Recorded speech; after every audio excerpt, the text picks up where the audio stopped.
You continue implementing bootstrapping principles by first making sure your team understands them. And that's been something that we've had to spend a lot of time with our leadership team and our product leadership teams, understanding that we exist inside of a budget, that we eat what we kill, that the more we sell, the more we have to invest, and that there are limits that we have that venture-backed companies don't have, because we have to operate inside of a very well-defined set of parameters. So when you're in a space that's heavily dominated by big money VCs who are plowing sometimes absurd amounts of cash chasing an idea, you definitely have to have your team on board with you that this way is the right way. To quote the Mandalorian, this is the way. And you have to be pretty militant about the way. And so you definitely have to drive the point home that we have a fixed budget, that we have to maximize that budget, that if we are able to save money in one area, it allows us to invest in another.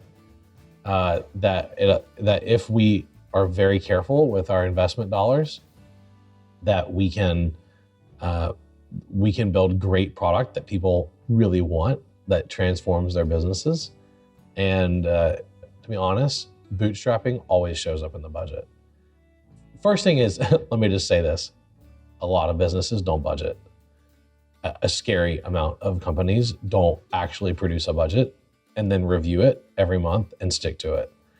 So that's like step number one, is have a budget, know your budget, stick to your budget, operate within the confines of your budget so you don't get out of your skis. I have heard horror stories of companies who got $1 million, $2 million, $3 million out over the top of their budget and didn't even know it because they weren't doing regular reviews. A core fundamental tenet of bootstrapping is having some basic numbers you can look at to know if you're staying inside the lines, that you don't get caught off guard. Like having really strong cash reserves. You have to have strong cash reserves. Our target is always at least 2 to 3 months of cash on hand at any point in time. Because if something bad happens, you have to have enough time. I remember when COVID hit 2.5 years ago now, how many business owner friends I had that I found out had no cash reserves because their revenue went to zero. I cannot tell you how many doctors' offices almost went out of business until the government stepped in with the Payroll Protection Act. They were literally out of cash because they distributed all of their profits every quarter to all the partners and left no cash in the business. I was absolutely floored and appalled that they would be running a company that way. Like they didn't have cash reserves, and they were telling me like, hey, we're probably out of business. It's been a fun run, but we don't have enough to make payroll next week. And I said, yeah, but COVID just happened 7 days ago. And I think that's a core tenet it's not just when you start up, it's gotta be every month, every week, because bad things happen. So I think, bootstrapping at its heart, it requires a lot of financial discipline, a lot of attention to detail, a lot of focus on the numbers, but it doesn't have to be complicated. My father's key metric in his business was his UPS shipping bill. And he knew he was in trouble if that shipping bill went down, because it meant he wasn't shipping product.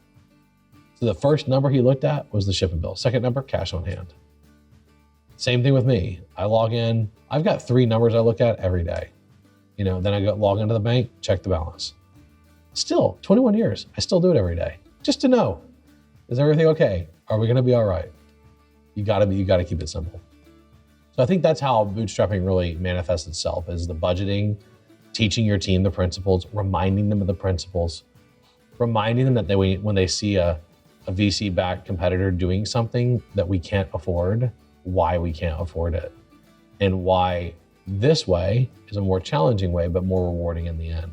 It provides more independence for us. The same thing would apply to a venture-backed startup, or in a large corporation, a startup inside the company that was funded by the company's venture arm, which happens pretty often now, is making that initial investment last forever by generating something that generates a profit that can keep self-sustaining this idea.